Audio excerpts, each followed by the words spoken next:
보겠습니다. 창세기 6장 1절부터 8절까지 읽겠습니다. 사람이 땅 위에 번성하기 시작할 때에 그들에게 딸들이 나니 하나님의 아들들이 사람의 딸들의 아름다움을 보고 자기들이 좋아하는 모든 여자를 아내로 삼는지라. 여호와께서 이르시되 나의 영이 영원히 사람과 함께 하지 아니하리니 이는 그들이 육신이 됨이라. 그러나 그들의 날은 120년이 되리라 하시니라. 당시에 땅에는 네피림이 있었고 그 후에도 하나님의 아들들이 사람의 딸들에게로 들어와 자식을 낳았으니 그들은 용사라 고대의 명성이 있는 사람들이었더라.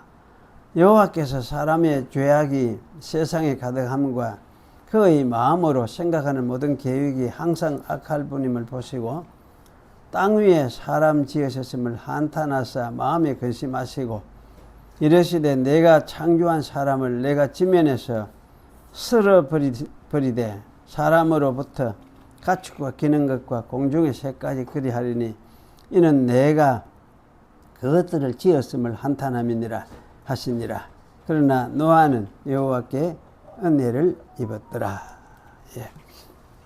거기까지 읽었습니다.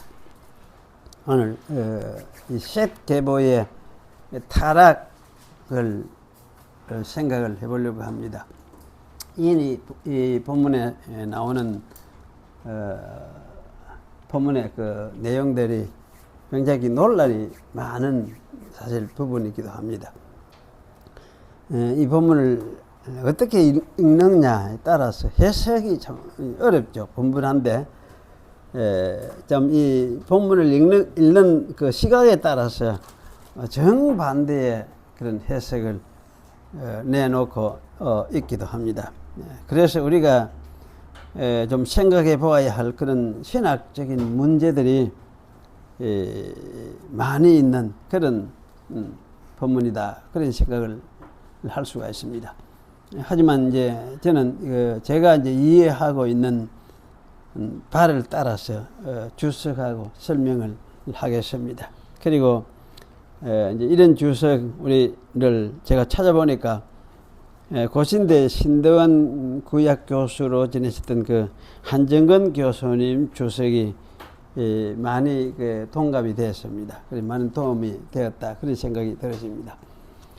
오늘 이제 1절에 보니까 사람이 번성하기 시작할 때라고 한 대로 이 아담과 셋, 노아 이렇게 이어지는 이 계보죠. 계보에 한 10대쯤 되었을 때에 사람들은 아주 많아지기 시작했다. 그런 뜻으로 우리가 읽을 수가 있습니다.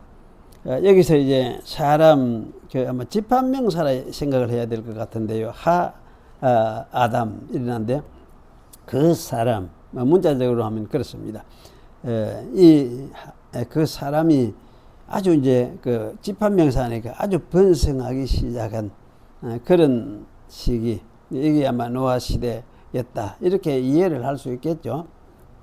가인 자손들과 셋 계열의 이 자손들을 가릴 것도 없이 아마 여기는 그렇게 읽는 것이 좋지 않겠느냐.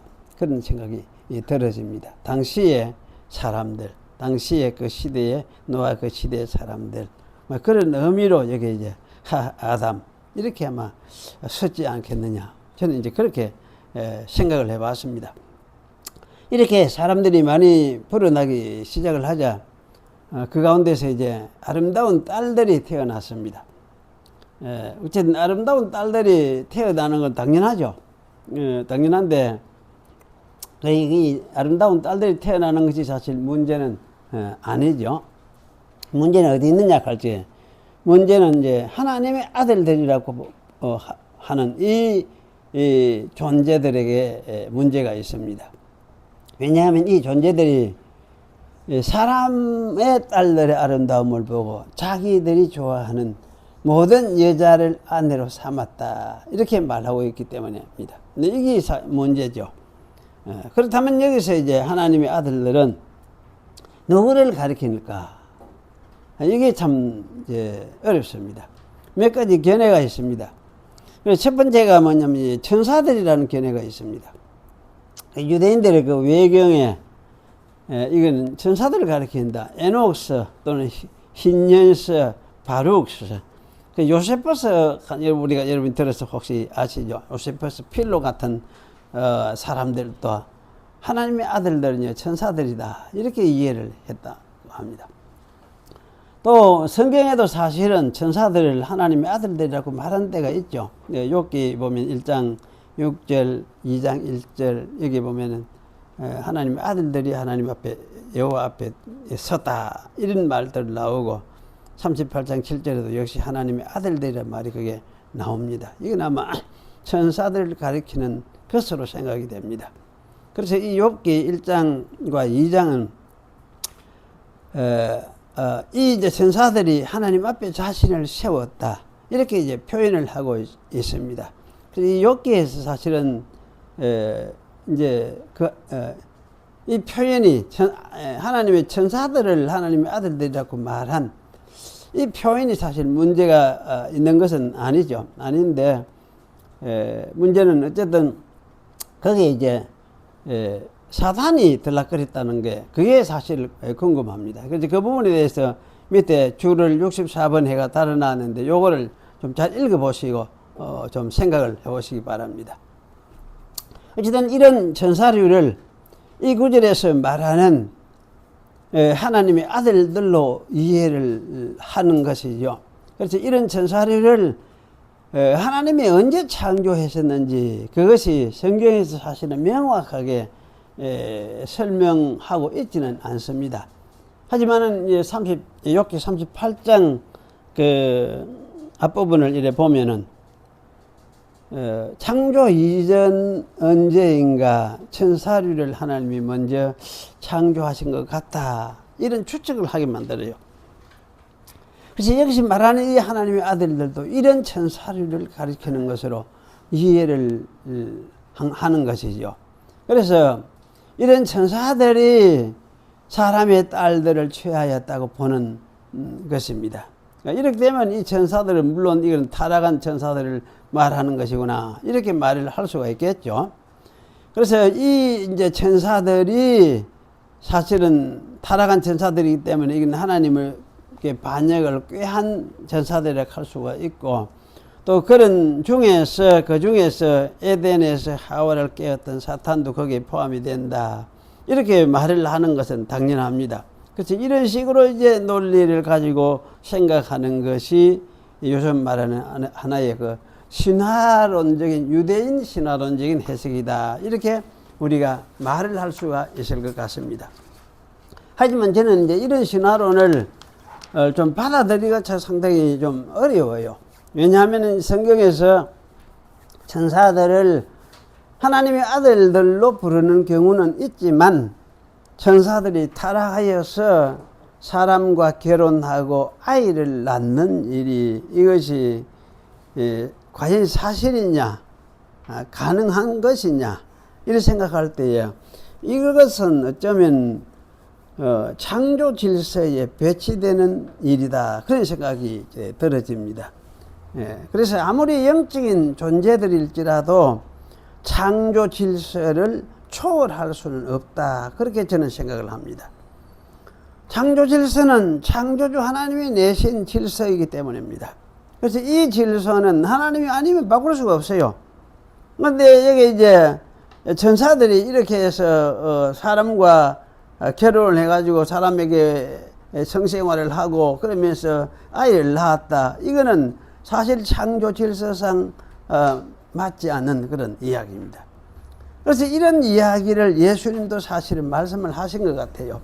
예수님께서 마태복음 22장에 보면은 천사들은 결혼하여서 성생활을 하고 아이를 낳는 존재가 아니다. 그렇게 말씀하고 계십니다. 그래서 우리가 천사는 창조의 근본 질서를 넘어설 수 없는 존재다. 이렇게 말씀을 하셨다. 그렇게 생각이 됩니다.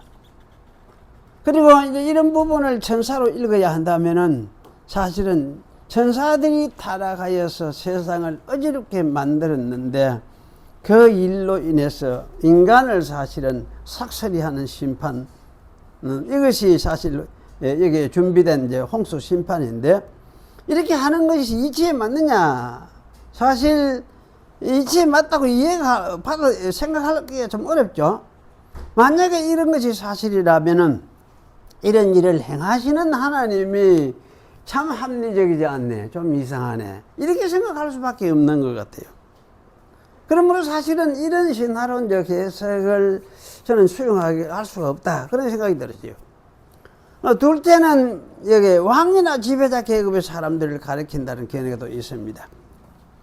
예수님도 이스라엘 백성의 지도자들을 신이라고 말씀한 적은 있습니다. 요한복음 10장 34절에서 35절에 보면은 시편 82편 6절의 말씀을 하신 말씀을 예수님이 해석을 그렇게 하셨어요. 거기에 이제 신들이라고, 너희들을 신들이다 이렇게 말을 했는데, 그 신들이라고 말한 것은 이스라엘 백성의 지도자들을 가리켜 한 말씀이다. 그렇게 예수님은 해석을 하셨어요. 그래서 이렇게 이제 이런 관점에서 우리가 이제 홍수 직전에 사람들을 말을 할 수가 있느냐, 말을 한 것으로 볼 수가 있느냐, 그런 또 생각을 우리가 이제 하게 되는데, 그런 생각을 하고 보면은 사실 홍수 직전 시대에 백성을 지배하는 사람들이라고 한다면은, 어쩌면은 이제 성을 지어서 성주처럼 살았던 가인의 자손들, 또는 그 중에서 피바람을 노래한 그런 라멕 같은 사람들, 이런 사람들을 우리가 왕이나 또는 지배자 계급이라고 말을 할 수가 있겠느냐, 그렇게 우리가 생각할 수 있죠. 사실 그렇게 생각하기는 어려운 것 같아요.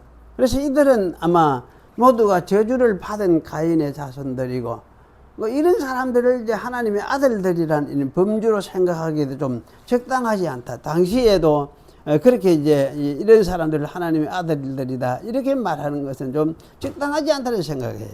그래서 이제 계시 역사적으로 볼 때도 왕이나 지배 계급을 생각하는 것은 좀 이거는 맞지 않는 그런 것 같다는 생각이 들어요. 그래서 세 번째로 생각할 것이 무엇이냐면, 하나님의 아들들을 셋의 후손들로 보는 견해입니다. 그래서 저는 이 견해가 가장 타당하다고 생각이 됩니다.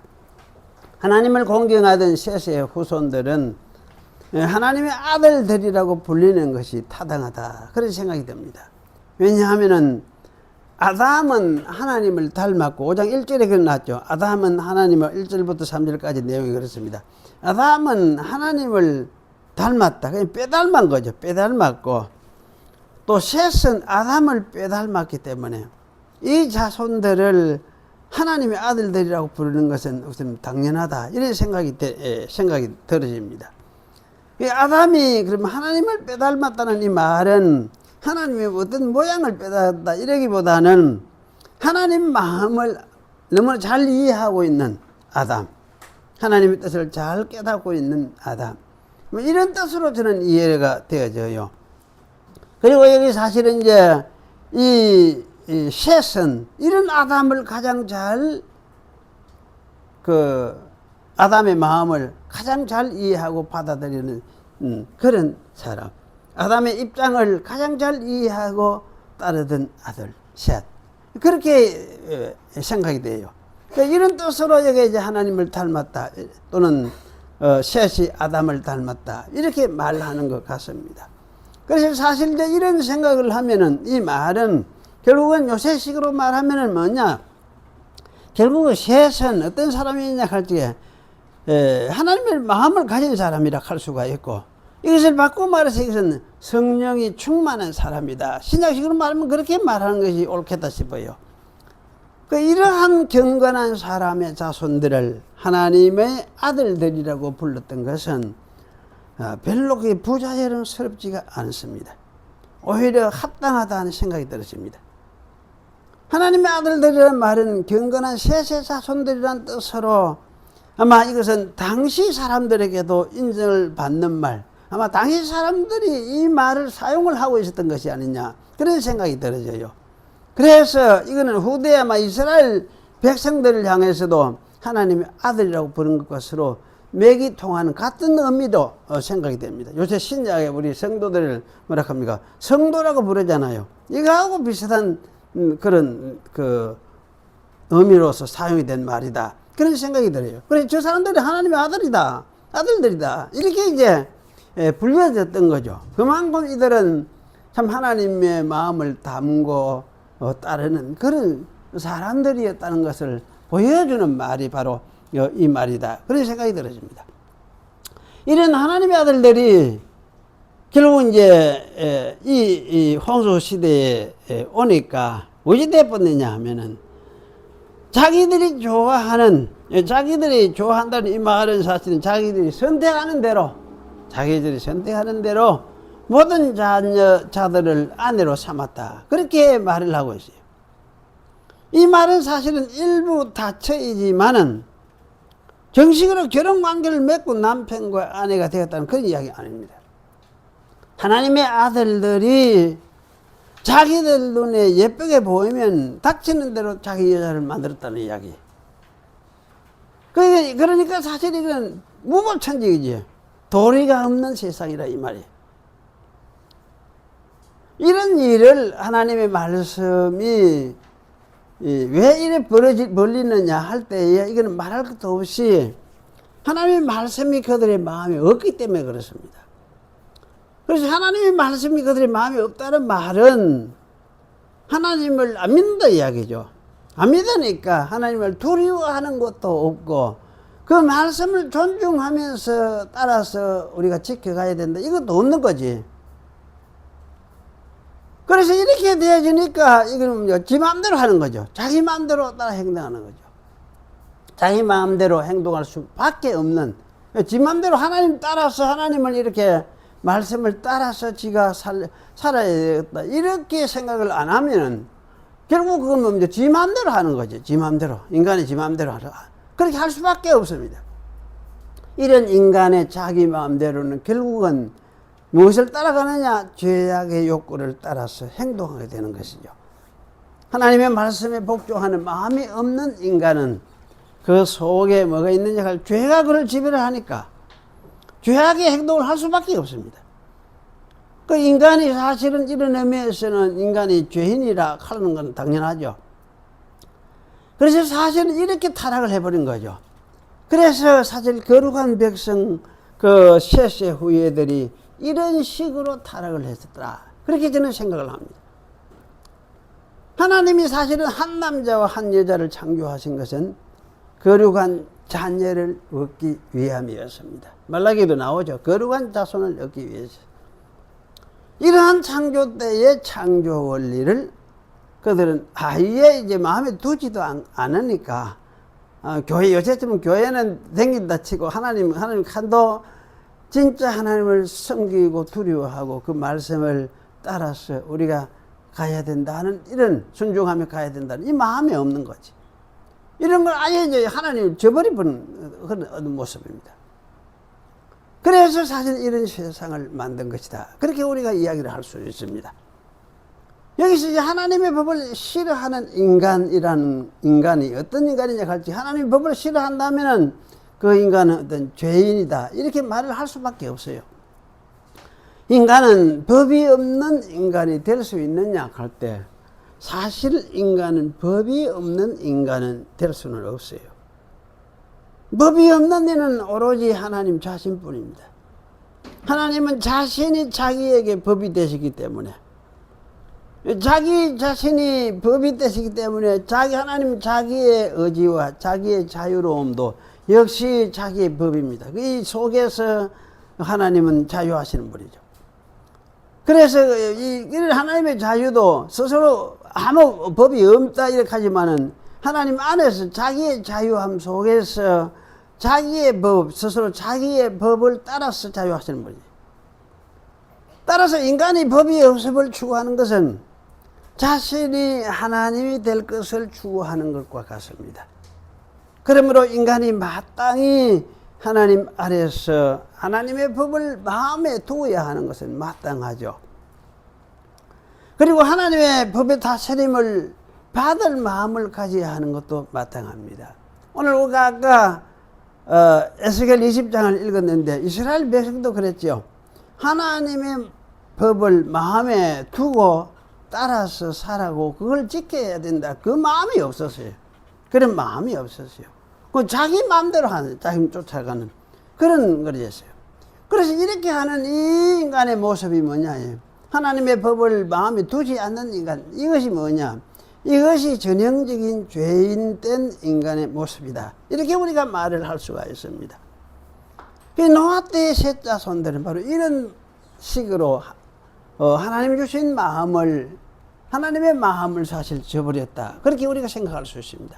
때문에 그들은 이 죄의 정욕을 따라서 그야말로 자유분방하면서 살았던 거예요. 자유분방했던 거죠. 그러나 이 자유분방함은 하나님의 백성됨을 포기하는 것이었습니다. 하나님의 백성에게는 자유분방함이 있을 수가 없습니다.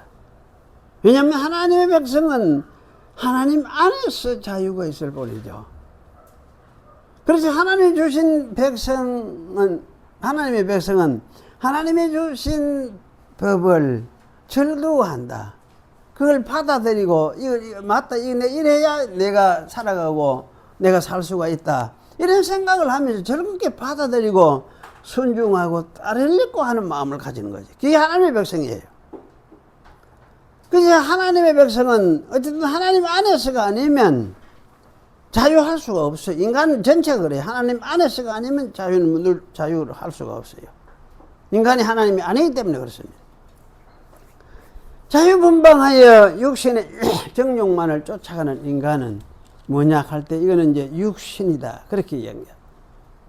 오늘 이렇게 그렇게 이야기를 합니다. 그 속에 하나님의 영이 계시지 않기 때문에 그렇습니다. 이런 인간에게 하나님은 나의 신이 영원히 사람과 함께 하지 아니할 것이다. 이렇게 선언하셨습니다.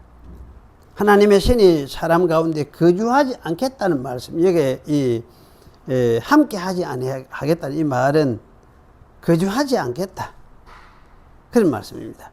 그때까지 하나님의 신은 그래도 사람 가운데 거주하고 계셨습니다. 그리고 여기서 이제 거주한다는 이 말은 사실은 논쟁한다 또는 다툰다 하는 말과 똑같은 뜻이에요. 그래서 사람이 사실 하나님 신이 사람 속에 같이 있으면은 사람이 잘못하면 더불어 논쟁도 하고 그래 할 것인데 여기 이제 논쟁하지 않겠다고 한 거는 포기를 한 거는 마찬가지죠. 하나님이 당시 사람들을 포기하겠다 하신 그렇게 하신 것이라 할 수가 있습니다. 하나님이 논쟁과 다툼의 대상으로 삼아야 그래도 인간에게 희망이 있는 거죠. 그렇게 있는데 아예 그것을 하지 않겠다고 하신 것은 인간을 포기하겠다는 뜻으로 읽혀집니다. 나아가서 이 말씀은 그때의 인간을 심판하시겠다는 말씀으로 이해가 됩니다. 그래서 홍수 심판이 준비가 됩니다.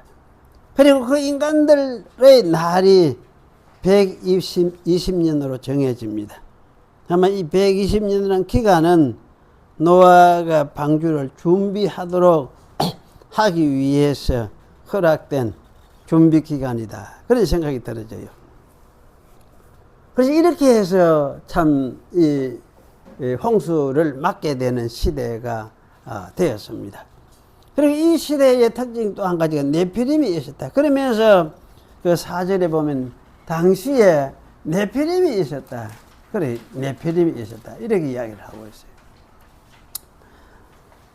근데 문자적으로 이 네피림이라는 것은 사실 나팔이라는 동사에서 온 것이 겠다거나 그게 틀림이 없는 것 같아요. 나팔 하면 나팔 떨어진다는 말이거든요.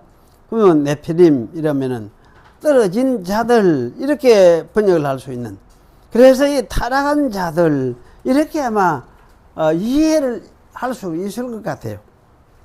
그래, 이 사람들을 이제 70인역 번역에서 하고 풀게이트 번역에서 보면은, 요 이제, 거인으로 번역을 했어요. 거인으로 번역을 해가, 이 거인으로 번역한, 이 번역을 따라서, 킹 제임스 번역에서는, 이는 거인, 자이언트. 영어로 자이언트라 말이지. 풀게이트도 기간테스.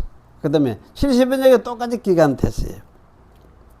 이 이제, 거인으로 번역을 했는데, 대부분의 많은 번역본들에서는 주로 이제 네피림이라고 많이 번역을 했습니다. 그냥 글자 그대로 네피림. 그런데 사실 이 네피림이 민수기 13장 13절에는 아낙자손 거인들이라고 이렇게 말하고 있습니다. 네피림이다. 그렇게 말을 하고 있습니다. 그래서 어쨌든 이 아낙자손들 거인들이 이 네피림의 그 후예들이냐, 뭐 이런 의미로 이해를 하기는 약간 어려운 점이 있기는 있는데, 왜냐하면 홍수 이전에 이 사람 다 멸망해버렸으니까. 근데 어쨌든 이런 네피림이라는 말은 거인이라는 것을 말하는 것은 틀림없는 것 같아요. 그리고 이들은 이제 어쨌든 폭력적이고 법 없이 지 맘대로 하는 잔인무도했던 그런 사람들이었다. 그런 존재들이었다. 그렇게 생각이 들어집니다. 그러면 왜 이런 사람들이 갑자기 홍수전에 나타났느냐? 이들은 인간계에 나타난 기괴한 사람들이다. 그런 생각이 들었습니다. 창조하신 자연세계에 자연질서에서도 돌출하고 기괴한 현상이 나타난 것이죠. 그럼 이런 이제 기괴한 현상이 자연계에 나타났다고 한다면 이것은 자연계에 이상이 생겼다는 이야기는 똑같아요. 그래서 하나님도 이 자연계를 저주하셨다 이런 한 것을 보여주는 것이라 할 수도 있고, 또 그러한 세계를 하나님은 심판하실 것이다 하는 것을 예고하는 것이라 할 수가 있습니다. 네피림이 바로 이런 것이니까, 인간에게 이런 것이 생겼다면 인간이 그만큼 저주받을 수밖에 없는 짓을 했구나 하고 있구나, 그래서 심판받을 수밖에 없구나, 이것을 보여주는 자연계 인간의 세계에 나타나는 기괴한 사건, 이게 사실은 네피림이에요. 노아 당시에 바로 세상을 하나님이, 그 인간 세상이죠, 하나님이 이와 같이 취급을 하고 있다. 그래서 저주하시고 심판하실 것을 예고하는 현상, 이것이 네피림 현상이다. 이렇게 말을 할 수가 있습니다. 그래서 그들의 날이 120년이 되리라. 그들의 날에 땅에 네피림이 있었고, 4절하고 5절하고 이게 아주 요렇게 잊고 있어요. 잊고 있는데, 이런 암시를 주고 있구나. 이제 그래 저는 느껴집니다. 그런데도 이 셋의 자손들은 계속해서 타락해서 이 파멸될 징조를 실행하고 있었던, 계속해서 이 아들 지 마음대로 그래 하면서 그런 이제 행동들을 취하고 살았던 것이죠. 그래서 여기 이제 그 후에도 하나님의 아들들이 사람의 딸들을 취하여 자식을 낳았으니 그들이 용사더라. 고대 유명한 사람이더라. 이렇게 이제 말을 하고 있습니다.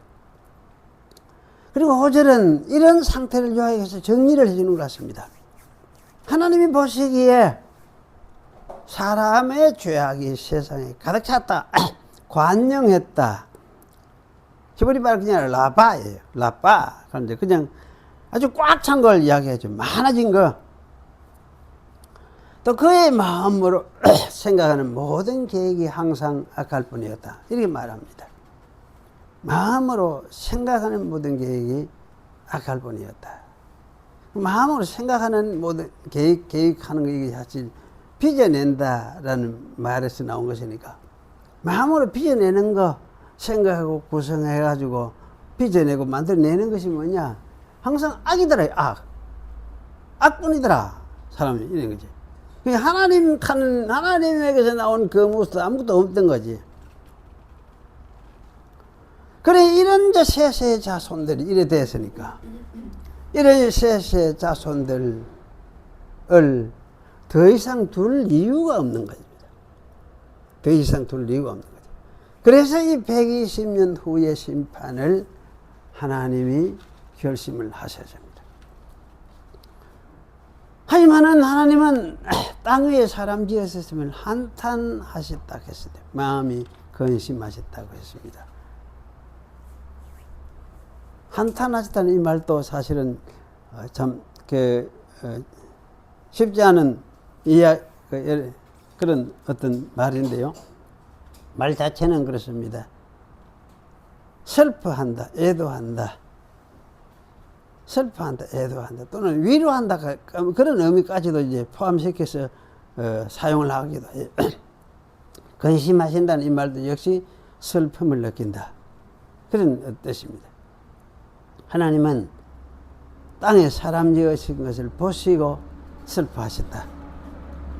그래서 심판을 결심하신 상황에서 사람 지으신 것에서 슬퍼하시는 하나님의 모습이다, 그렇게 생각을 할 수 있습니다. 하나님이 사실 이것은 인격자이라는 것을 보여주는 것이죠. 하나님의 인격자이신 분이기 때문에 자기의 형상이었던 창조물이 사라지게 됨을 슬퍼하시는 것은 당연한 일입니다.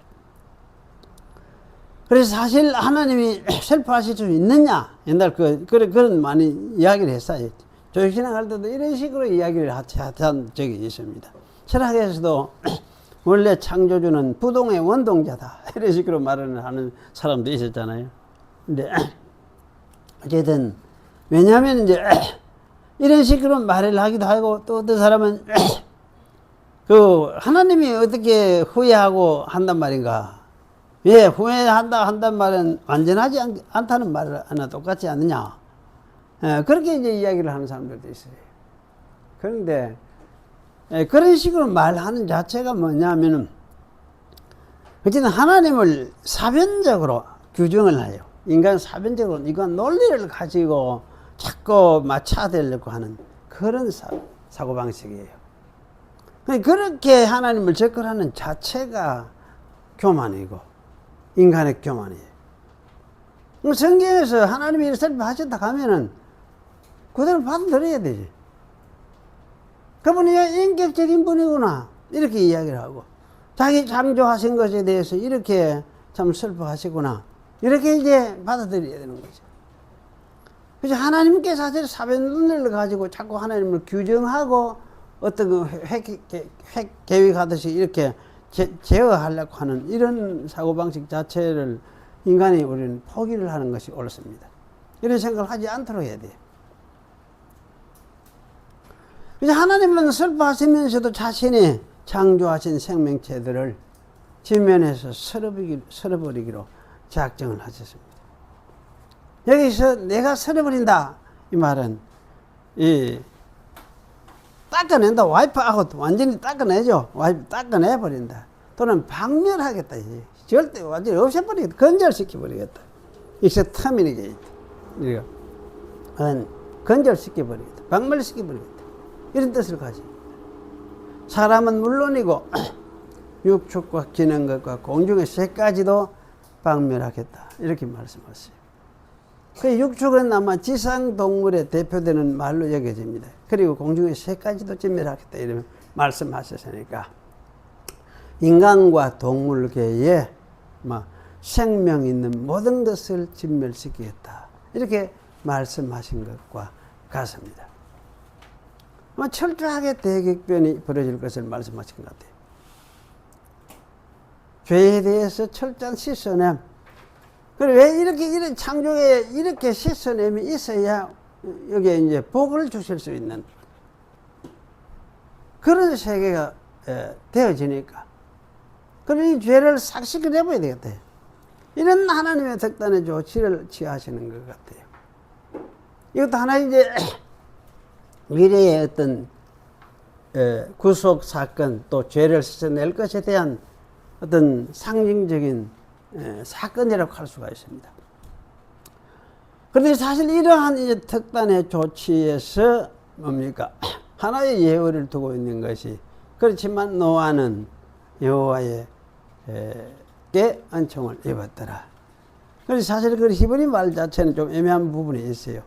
노아가 노아는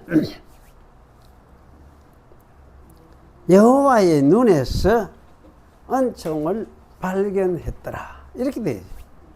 노아는 여호와의 눈에서 은총을 발견했더라. 뭐 그걸 이제 노아는 여호와께 은총을 입었더라. 이렇게 이해를 하고 또 이렇게 그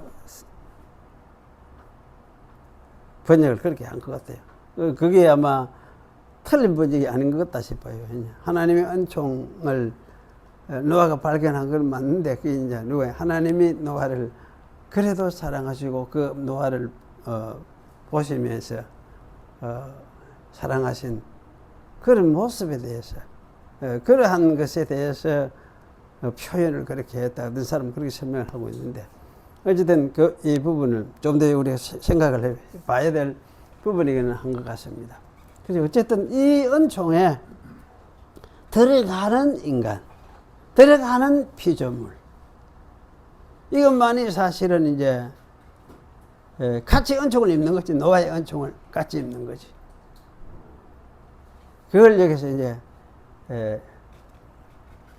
좀 암시를 하고 있는 것이 8절의 말씀이다. 그런 생각이 들어집니다. 오늘 여기까지 생각을 하도록 하겠습니다. 기도하겠습니다. 그리고 하신 하나님, 옛날 노아 당시에 세상이 어떻게 폐괴하고 타락했던가를 살피고 또 하나님을 싫어했던가를 살핍니다. 저희로 하여금 그러한 가운데서 비슷한 세상에서 살아가고 있고, 저희 또한 이 가운데서 부름을 받았지만은 우리 자신을 살펴볼 때에도 참 하나님을 자꾸 망각하고 잊어가려고 하는 그런 우리의 죄성을 또 발견하고 보기도 합니다. 주님께서 우리를 붙들어 주지 아니하시면, 주의 성령으로 우리를 붙들어 주지 아니하시면 우리 역시 어찌할 수 없는 죄인임을 고백할 수밖에 없습니다. 늘 저희를 붙들어 주시고 지켜 주시고 인도해 주시고 또 우리 마음속에 주의 말씀으로 주의 법을 되새겨 주셔서 저희들 하여금 이것을 인정하고 따르며 또 존중하고 순종하면서 살아가는 그런 저희가 되게 하여 주시옵소서. 하나님은 이렇게 하는 것이 하나님을 하나님으로 섬기는 길임을 저희들이 아오니, 저희들 하여금 참으로 하나님을 경외하며 살아가는 그런 저희들이 되도록 하나님께서 축복하여 주시옵소서. 그 주 예수님의 이름으로 기도하옵나이다. 아멘. 예.